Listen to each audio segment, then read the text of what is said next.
তাহলে কি আপনি কি আজকে কাজ কি হ্যান্ড ওভার করে দিলেন? হ্যাঁ, আলহামদুলিল্লাহ আজকে আরেকটি কাজ হ্যান্ড ওভার করে দিলাম, শেষ করে দিলাম আর কি। পাশেই খসুদি সদর গোরস্থান। দেখা যাচ্ছে এখান থেকেই গোরস্থান। এই যে এখান থেকে টাঙ্কি সেট করছি। এটা রান্নাঘরে লাইন চলে গেছে 1 ইঞ্চি দিয়ে ডবল লাইন, আর এটা চলে গেছে নিচে একটা লাইন সিপিবিসি দিয়ে কাজ করা হয়েছে, একটু পাইপ ছিল জন্য। আর এই দিক দিয়ে 1.5 ইঞ্চি পাইপ দিয়ে চলে গেছে, এটা একটা বাথরুমে এই সোজা চলে গেছে। তো আসলে কাজ ভালো হলে নিজের কাছেই ভালো লাগে।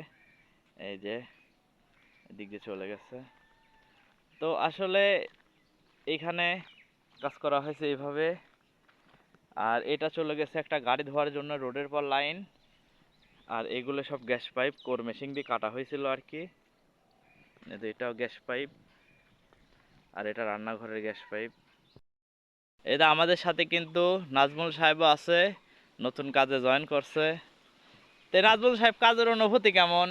কাজ ইনশাল্লাহ খুব ভালো লাগতেছে, এবং এই কাজ শিখলে কাজের কোনো অভাব নাই। ইনশাল্লাহ সে কিছু করে খেতে পারবে আর কি।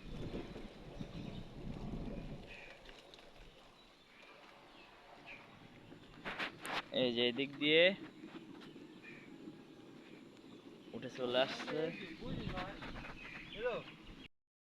পাটের খাতে ছেয়ে গেছে। এইখানেই কাজ করলাম লরিবাটা গোরস্থানে, মানে খসুদি গোরস্থানে। এই যে এইভাবে এইখানে তুলসী পাইপ ছাদের উপর উঠে গেছে, আর এটা ডোয়ার নিচ দিয়ে ঢুকে গেছে। তো আসলে ভালো মানের কাজ করলে এমনি ভালো হয়। পিছনে গিয়ে দেখব। এই যে এটা পিছনের লোক।